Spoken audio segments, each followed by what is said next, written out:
progres di tahun 2026 dan 2027 ini. Itu.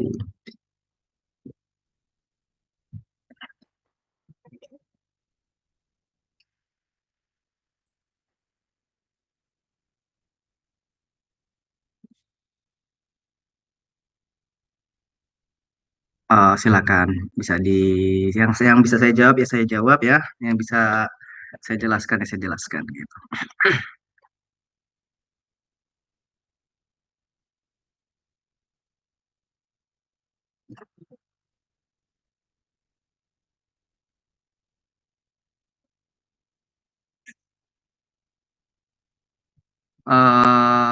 Peran geomatika dalam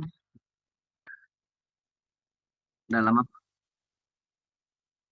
Contohnya seperti apa tuh? Dari bidang pertambangan atau dari bidang sesuai dengan bidang saya aja ya? Oke.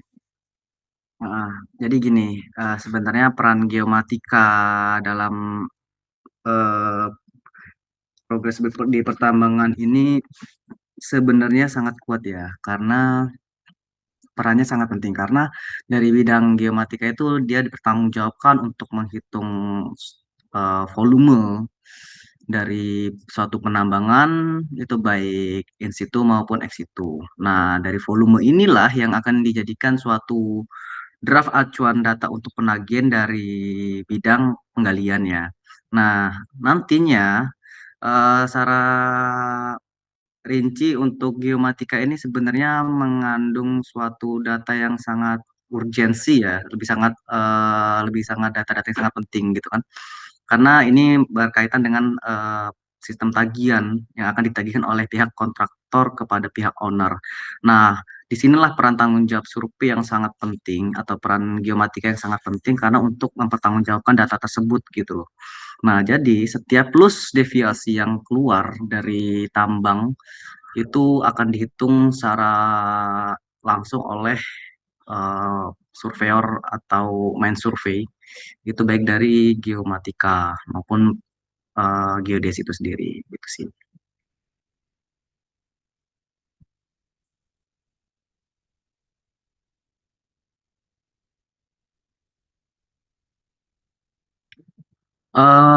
Data geospasial berguna untuk masyarakat ya.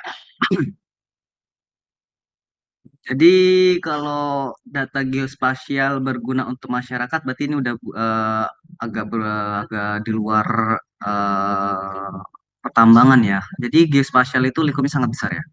Jadi gini, tahun 2020, tahun 2020 ya, kalau nggak salah, tahun 2020 kami melakukan pemetaan desa dalam suatu rangka pengabdian desa. Jadi kami setelah kami lulus, kami memberikan suatu apa namanya pengabdian kepada pihak desa untuk pemetaan suatu batas wilayah. Nah, bertujuannya untuk apa?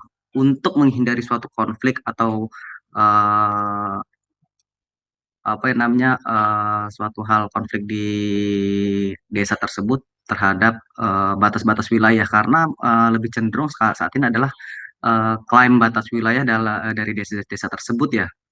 Nah, lebih tepatnya lebih ke pemetaan sih ya gitu.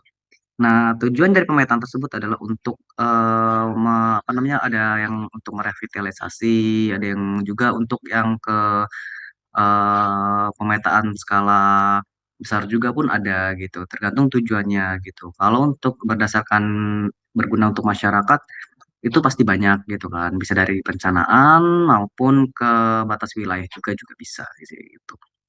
Banyak banyak kalau tentang di geomatika.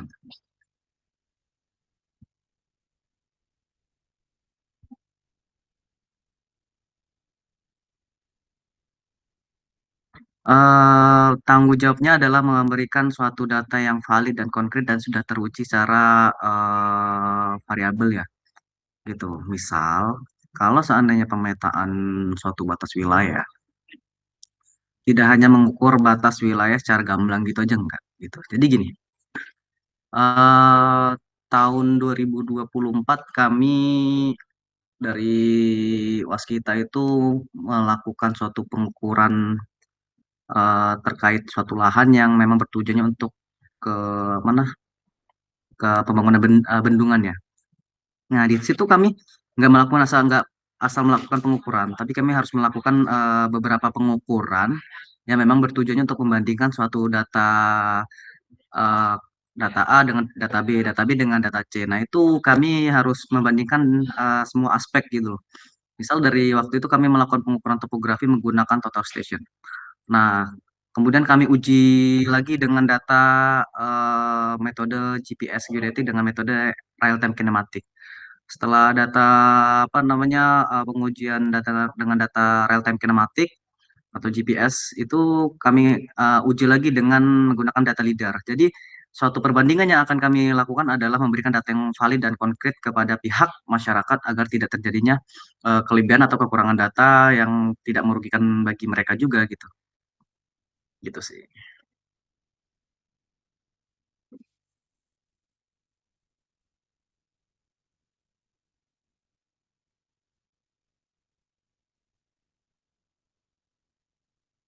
Nah, tentunya dalam suatu perencanaan akan menjadi tidak valid gitu. Contoh begini, data data kami waktu perencanaan kami menggunakan metode RTK yang kembali lagi ke pertanyaan sebelumnya ya. Jadi suatu data yang pernah kami lakukan adalah saat itu data itu sudah selesai. Kemudian ada kesalahan yang menurut kami sangat fatal gitu. Jadi dari metode awal kami menggunakan real time kinematik, kemudian dijoinkan real time kinematik itu menggunakan data course ya. Dari course BIG itu sudah selesai data pengukuran topografi dan lain-lain. Kemudian pada saat kami uji pengujian ulang terjadi ketidakselarasan dengan data apa namanya data dari MSL yang kami ikat dari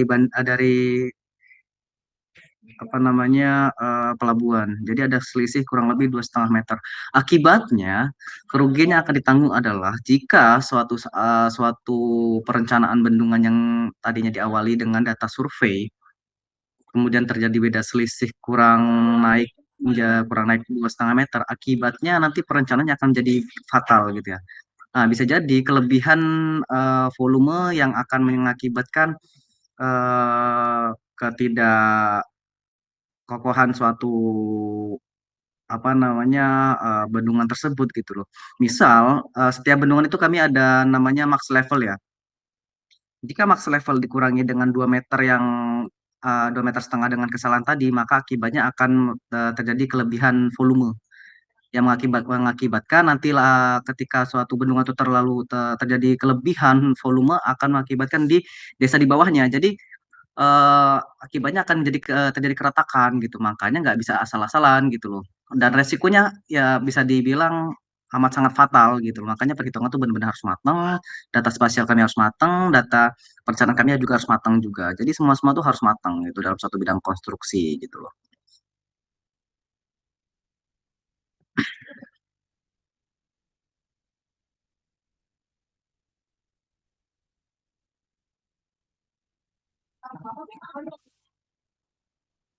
Environment.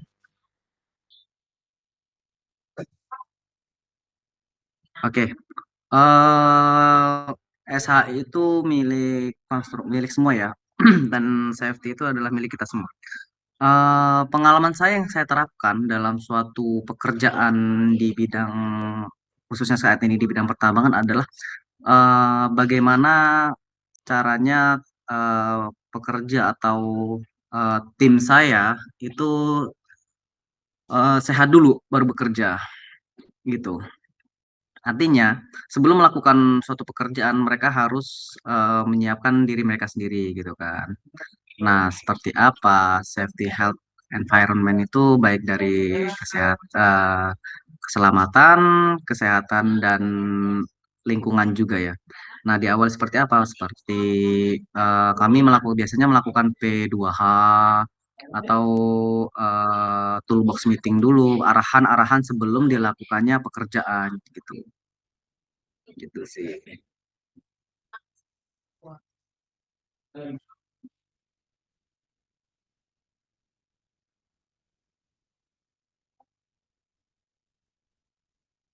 eh, tantangan apa saja ya.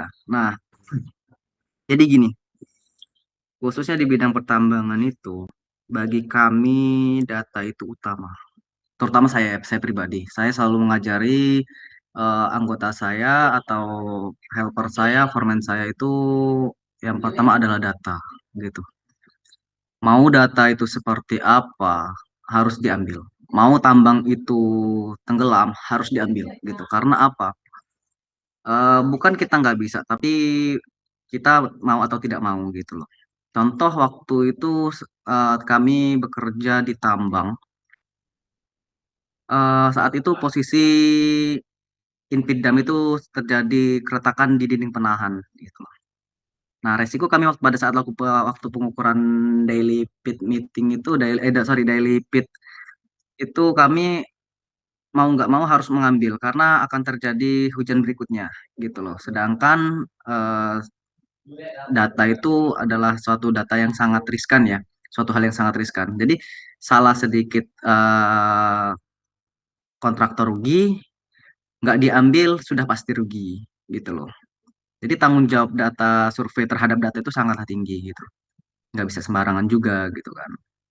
Soalnya kami biasanya sampai berenang sih waktu itu, waktu apa namanya tambang itu penuh keisi dengan air, kami sampai berenang di situ untuk mengambil data.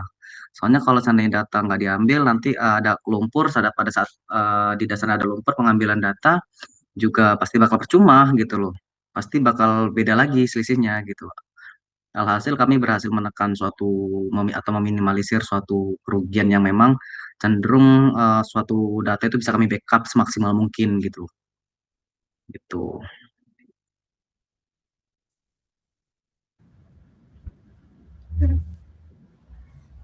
Lanjut ke pertanyaan selanjutnya ya Bang. Hmm. Menurut Abang, bagaimana profesi geomatika ini dapat menjaga keseimbangan antara kebutuhan pekerja teknis dan perlindungan lingkungan, terutama tadi kan Abang bekerja di tambang. Nah, ini pertanyaan yang cukup nyambung Bang. Mm-mm. Bisa diulang pertanyaannya? Bagaimana profesi geomatika dapat menjaga keseimbangan antara kebutuhan pekerjaan teknis dan perlindungan lingkungan? Jadi gimana caranya geomatika ini bisa menjaga kebutuhan ya? Ya Bang. Jadi gini, untuk menjaga suatu geomatika ini sebenarnya kompleks tapi banyak gitu loh. Juga banyak juga. Nggak Geomatika ini nggak hanya mengukur suatu kita progres kemajuan tambang ya, tapi geomatika itu selalu membuka suatu awalan dari awal pembukaan sampai lahan itu di infill atau direklamasi gitu loh. Jadi nggak semerta-merta kita tambang itu cuma menghitung volume, kemudian menghasilkan data volume, kemudian sudah gitu. Nah, untuk menjaga suatu eh, pekerjaan teknis dan lingkungan itu ya kita harus apa benar-benar menghitung gitu loh suatu hal yang dari awal, kemudian volume yang keluar, kemudian volume void atau volume ruang kosong yang ada di tambang tersebut sampai reklamasi. Nah, dari void itu kita bisa tahu berapa sih volume yang dibutuhkan untuk menimbun tambang itu kembali agar bisa terjadi bisa dilaksanakan reklamasi kembali gitu. Misal dalam satu lahan 3 hektar atau taruhlah lahan 10 hektar lah itu hasil volume yang sudah keluar itu misalnya 1 juta, kemudian volume voidnya itu misalnya ada 2 juta. Nah, misalnya volume void yang 2 juta itu kita harus mempersiapkan nanti di akhir cukup nggak material apa namanya lahan itu lahan tambang itu untuk ditimbun kembali. Jadi nggak semerta-merta menambang itu kita buka kemudian kami tinggal enggak seperti itu cara menambang itu. Kita tetap mengutamakan good mining practice ya atau lebih tepatnya kami menyebutnya GMP gitu kan. Itu. Jadi nggak tetap kita jaga aturan main dari aturan-aturan dari geomatika kita sebagai profesi kita sebagai geomatika tetap mengutamakan ketelitian kesinambungan kita sampai menyiapkan suatu laporan yang akan dilaporkan kepada kepala teknik tambang bahwa kita sudah menambang misalnya sampai 9 juta dan 9 juta itu harus kita siapkan untuk menimbun kembali dan sampai pada akhirnya nanti kita reklamasi dan rekonturing gitu. Tetap kita tetap ada peduli lingkungan juga gitu. Oke, terima kasih Bang. Untuk pertanyaan selanjutnya tadi kan Abang mengatakan bahwasanya Abang pernah menggunakan GNSS Total Station atau juga menggunakan RTK. Nah, menurut Abang, teknologi apa yang paling berpengaruh terhadap perkembangan profesi geomatika saat ini, Bang? Tergantung suatu kebutuhan gitu, tergantung dari pihak perusahaan. Biasanya kalau saya sebelum kayak nanti kita mau membuka suatu lahan areal tambang baru, itu yang pasti saya butuhkan adalah pengukuran GPS geodetik. Kemudian akan saya turunkan real time kinematik dengan metode internal radio dulu. Itu baru karena kenapa kita menurunkan real time kinematik ya? Karena pertama kita butuh cepat gitu. Kita nggak bisa menunggu waktu karena setelah data sudah siap, tim kami dari produksi mau masuk gitu loh. Jadi setelah tim produksi masuk baru kami sambung lagi dengan total station. Tapi dengan catatan poligon nanti kami akan melakukan poligon dulu gitu kan. Setelah dapat dua titik untuk untuk BM dan JP, kemudian akan kami poligonkan. Tapi setelah kami menyiapkan lahan buat tim produksi seperti itu. Oke, baik Bang.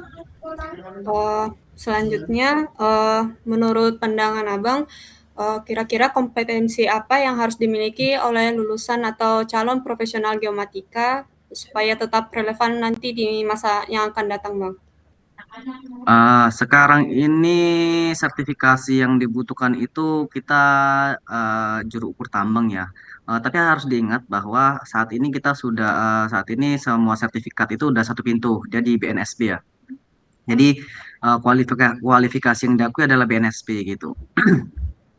Nah, untuk sesuai dengan profesi di bidang survei itu pastinya juru ukur ya, baik dari juru ukur tambang maupun juru ukur konstruksi SKK gitu kan. Nah, untuk S1 lulusan geodesi jenjang 6 atau jenjang 7 itu harus wajib punya SKK-nya gitu loh. Nah, untuk lulusan S1 itu biasanya jenjang 6 atau jenjang 7 gitu. Gitu sih. Jadi lebih ke apa namanya juru ukur konstruksi atau juru ukur tambang, kemudian ambil juga ke ahli dari apa namanya GIS atau ahli geospasial baik dari apa namanya Deraja ataupun eh, dari JIS atau foto udara juga bisa sih, tapi yang penting dari BNSP gitu kan. Oke, Bang. Eh, Pertanyaan selanjutnya, Bang. Untuk sekarang kan peluang pekerjaan itu luas ya, Bang. Terutama di Hmm. sektor pemerintahan, swasta, konstruksi, pertambangan, kelautan, ataupun kebencanaan yang lain. Hmm. Menurut Abang, melihat prospek karir profesi geomatika ini dalam beberapa tahun bagaimana, Bang? Pandangan Abang seperti apa? Untuk pandangan saya ke depannya tentu sangat luas ya. Apalagi tadi baik dari ada yang pertambangan, konstruksi, habis itu eh, banyak tadi ya. Nah, geomatika atau geodesi itu kita nggak berfokus sebenarnya sama tambang yang kita lihat secara umum aja gamblang aja ya gitu kan dari konstruksi, tambang, udara atau GIS. Justru sebenarnya tuh geodesi di masa yang akan datang itu menurut saya bakal lebih menantang gitu. Contoh saat ini adalah dari pemetaan yang ada saat ini itu kalau nggak salah saat ini BIG lagi tender juga ya di bidang pemetaan seluruh Sumatera ya. itu juga menghabiskan waktu yang cukup lama gitu. Dan aspek yang dibutuhkan juga banyak gitu. Nah, itu baru pemetaannya. Kemudian analisisnya belum. Nanti secara pemetaan bakal dianalisis secara mendalam lagi gitu loh. Jadi nggak semerta-merta kayak saat ini dengan keadaan yang sekarang orang orang malah malas seperti kayak pas bekerja di bidang geotika ya gitu. Cuman tergantung dari kitanya juga mindset kita seperti apa gitu kan. Tergantung kita bisa mengolah ke depannya seperti apa gitu loh. Pintar-pintar membaca masa depan seperti apa, kayak membaca keadaannya ini, oh ternyata kalau seandainya seperti ini, berarti masa depan pasti bakal butuh seperti ini gitu loh. Kita exempling ke tambang. Saat ini kita menggunakan data drill hole untuk menentukan cadangan atau menentukan kedalaman suatu tambang. Nah, percaya atau enggak, dengan data drone saya sekarang saat ini sedang di apa namanya diusahakan atau diupayakan untuk pemetaan dengan eh, fotogrametri untuk menentukan berapa lapis cadangan dan berapa lapis material tambang yang ada di tambang tersebut atau di pit tersebut gitu loh. Tapi dengan catatan tetap memvalidasi dengan data drill hole gitu loh. Hanya untuk analisis gitu. Tetap banyak untuk peluang yang di masa data pasti bakal lebih besar gitu loh. Gitu. Oke Bang, untuk pertanyaan selanjutnya ini berhubungan dengan materi mata kuliah kami ya Bang, yaitu tanggung jawab sosial, SHE, dan keberlanjutan profesi. Pertanyaannya, menurut Abang, bagaimana cara membangun profesional geomatika yang tidak hanya ahli secara teknis, tetapi juga memiliki tanggung jawab sosial dan kepedulian terhadap keselamatan serta lingkungan? Menjaga ya, tetap bekerja dengan selamat, tetap Uh, lebih kalau seandainya ini berkaitan dengan SHE ya jatuhnya. Dari bidang ya, kita ke SHE ya. Kita tetap bekerja dengan eh, melakukan toolbox meeting ya. Pertama lakukan toolbox meeting di awal atau P5M di awal. Kemudian lakukan evaluasi, evaluasi harian gitu. Jadi kecenderungan kebiasaan yang terjadi di bidang survei adalah kita ngambil-ngambil data kemudian tidak melihat kanan kiri gitu. Saya hampir eh, keselamatan itu milik pribadi masing-masing dan keselamatan itu adalah milik kita semua ya. Saya hampir terjadi insiden beberapa kali di set sebelumnya gitu kan. Itu ada yang saya pernah hampir ketabrak sama DT, kemudian pernah kehantam dengan EXA. Itu karena saya tidak menjaga keselamatan atau menjaga situasi dan kondisi tersebut gitu kan. Nah, intinya apa? Sebelum memulai itu lakukan P5M dulu. Lakukan toolbox meeting, arahan-arahan yang yang diarahkan oleh atasan gitu kan. Baik dari foreman maupun PJO atau KTT gitu. Tetaplah bekerja dengan selamat dan tetap was-was gitu kan. Gitu sih. Kalau seandainya mengingat dengan dari profesi ke HSE gitu kan. Gitu. Juga tetap bekerja dengan teliti dan juga hati-hati gitu sih. baik Bang. Untuk pertanyaan terakhir ya Bang, Mm-mm. uh, kami kan sekarang sudah memasuki semester 8, sudah mau selesai lah intinya Bang. Mm. Eh, Pesan dari Abang atau ada saran Abang bagi kami mahasiswa geomatika yang sedang mempersiapkan diri memasuki dunia kerja ini seperti apa Bang? Supaya kami lebih siap nanti memasuki dunia kerja.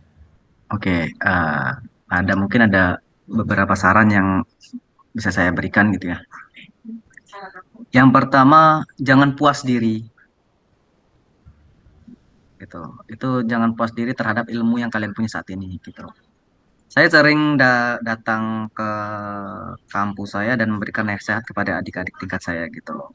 Termasuk tentang era di masa yang akan datang seperti apanya. Gitu. Yang pertama, jangan pernah berpuas diri terhadap ilmu yang kalian punya saat ini. Ingat, di luar sana, geomatika atau geodesi itu berkembang secara pesat gitu. Nah, kemudian lakukan suatu pengujian terhadap jiwa kalian gitu loh. Jangan berpuas diri. Balik lagi ke awal tadi. Kalau kalian sudah puas dengan nilai apa dengan apa namanya keadaan sekarang kalian sudah ST ya nggak apa-apa juga. Cuman kedepannya kalian akan tertinggal. Era robotik di kedepannya akan lebih cenderung lebih besar daripada saat ini. Contoh, ada yang namanya lidar, tahu kan? Tahu Kak? Sekarang berapa orang yang butuh lidar? Berapa orang yang menggunakan lidar? Paling nggak cuma 2 orang. Sedangkan di tambang kita menggunakan kurang lebih ada 7 orang untuk melakukan pick up data. Artinya era itu lebih berkembang kan. Cuma butuh 2 orang bisa menyelesaikan tambang yang kurang lebih ada 50 hektar. Kemudian laser scanner. Laser scanner ini juga cenderung lebih besar gitu. Ya makanya saya bilang jangan puas dengan satu hal gitu loh. Tahun 2020 tahun 2000 saya sudah megang alat teodolit itu umur kurang lebih 7 tahun. Ayah saya ngajarin saya ngajarin saya memakai alat teodolit. Itu waktu saya masih baru-baru masuk SD, cuman saya diajari terus ya sampai SMP. Kemudian saya ngelihat pada saat itu kami masih menggunakan pada saat itu saya masih diajari dengan teodolit ya. PS itu belum seberapa berkembang. Kemudian saya tahun 2012 itu sudah ada muncul dengan TS ya. Itu waktu saya masih SMK itu. Kemudian waktu saya awal masuk saya kuliah, TS itu sudah banyak beramai gitu kan. Tahun kemudian geodetik sudah datang. Tahun kemudiannya lagi eh memeta dengan drone, skala drone. Setahunnya lagi itu menggunakan RTK, GPS geodetik. Nggak sampai 1 tahun lagi itu udah berkenalan dengan lidar. Bayangin dari era seperti itu kita sudah melakukan perkembangan secara gila-gilaannya atau secara gamblang lebih besar daripada yang kita lihat saat ini gitu kan. Jadi artinya yang saya bilang adalah jangan puas diri terhadap keilmuan kalian saat ini. Terus lakukan suatu apa namanya uji coba. Kalian lihat saat ini saya ini orangnya masih biasa-biasa aja ya. Cuman saya masih menguji banyak hal gitu loh. Contoh saya lagi nguji pemetaan deformasi gitu kan. Itu karena saya bidangnya di tambang, saya pengen melakukan pengujian deformasi lereng secara akurat, tapi lagi saya coba dengan 6 bulan ke depannya gitu loh. Berapa pergerakannya dan berapa arahnya kemana gitu kan. Jadi terus lakukan pengujian terhadap keilmuan kalian gitu loh. Jangan fokus sama satu hal gitu loh. Jangan puas diri gitu. Kalau bisa ya S2 lah gitu loh. Biar kalian juga berkembang gitu kan. Jangan cuma S1 aja gitu loh. Saya aja kalau ada kesempatan ada pengen S2 sih sebenarnya. Gitu. Ya kakak juga pengen S2 ya di GMSA? Belum.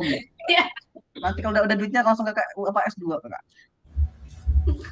Kita aja nanti. Ada lagi nggak? Ya, ada nggak? Untuk pertanyaannya cukup Bang. Ya bener, udah, jangan bahas banyak ya, pusing saya, sakit kepala saya, lagi stres saya.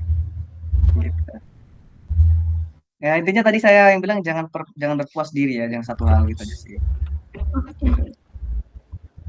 Karena era geomatika itu kedepannya lebih lebih cenderung main di robotik sama AI sih, gitu yang saya lihat. Karena pengolahan juga saat ini pasti udah kenal sama GE kan, Google Earth Sudah Engine Bang. kan. Nah dulu kami masih pakai apa? Quantum, masih pakai ArchMap kan, sekarang udah pakai GE, udah pakai kami dulu masih pakai NV, sekarang udah pakai EE gitu kan. Aja pakai NV dulu. Gitu, seperti itu. Ya dilihat dari sisi hal kecil aja kita sudah melakukan perkembangan sejauh itu. Di luar sana sekarang lagi persiapan perubahan zaman ke depannya dari bidang geomatika, nanti bakal apa lagi nih yang bakal muncul gitu kan. Itu Drone batimetri, drone di laut. ya, Udah ya? 600 juta itu. 600 juta ya deh. Aku baru tahu. Ya, contohnya seperti itu sih. Gitu. Any more question? Cukup sih Bang. Sebelumnya kami bisa minta ini nggak Bang? Apa? Identitas Abang kayak jabatan instansi yang sekarang sama yang udah pernah Abang kerjain. Aduh, privasi, privasi. Saya, Oh, saya ini cuma pekerja biasa gitu loh.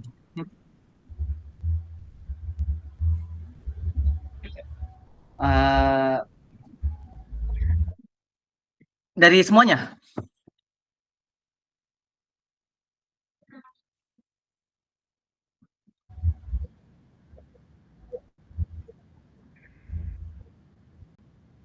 Aduh, privasi banget lagi. Saya lagi nggak ngamar kerja lagi. Bilang aja gini aja, tulis aja di situ. Namanya Renaldo. Habis itu eh, jabatannya, nggak apa kan pakai gitu aja. ya nggak apa-apa Bang. Nah, namanya nama saya Renaldo. Kemudian saya founder dari Ruzakon Mitra Persada. Kemudian saya juga bekerja di apa namanya membantu perusahaan Bamaika Prima Service di bidang pertambangan sebagai deputi eksternal. Ya, lebih tepatnya ke deputi eksekutifnya gitu ya. Karena saya lagi membantu mereka untuk membuka tambang-tambang baru yang akan kami running di 2026 sampai 2027 gitu loh. Gitu.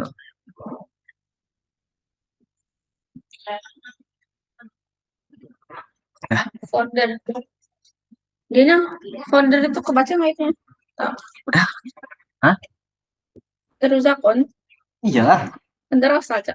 Enggak, nanti perusahaan kamu saya akan bikinin baru. Nah itu. Udah, cukup. Cukup Bang. Itu sepatu nggak pakai nama PT-nya, sepatu kamu ngomongnya kekencengan, kecepetan. Udah kan? Kedengeran nggak? Oh, kedengeran. Kedengeran. Apa coba? Apa coba?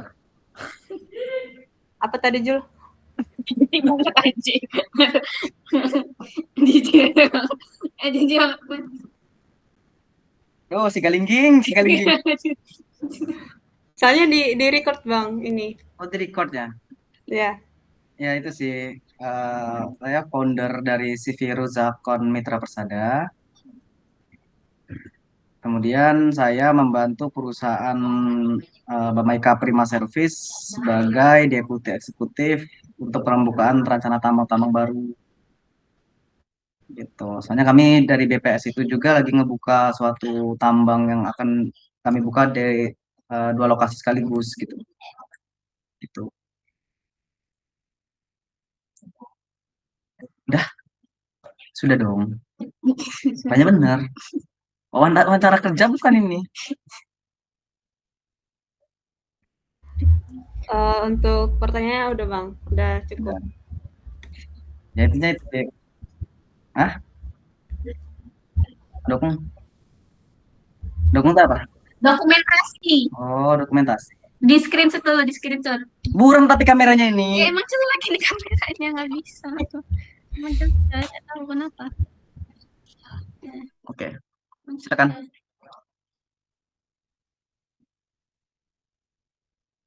Ya. Ini semangatin dulu Julia, besok sidang. Besok sidang ya? Dia udah ST nih, Evi. Evi, jangan lupa chat di grup ya. P Info Locker. Oke, Julia nanti kalau besok sidang lusa lah baru P Info Locker juga gitu ya. Siapa yang mau juga kan? Oke? Oke dah. Oke Bang. Terima kasih ya Bang. Nah, pokoknya jangan puas ya. Jangan pernah puas sama satu kemampuan gitu. Karena ketika kalian sudah menjadi suatu GDT Engineering, bos kalian itu nggak peduli kalian itu bisanya apa. Intinya kalau udah jadi geomatika engineering, bos kalian harus taunya kalian udah bisa semuanya. Dari pengendali udara, habis itu mengendali tanah, air, laut, udara itu semua harus bisa kalian jadi geomatika itu.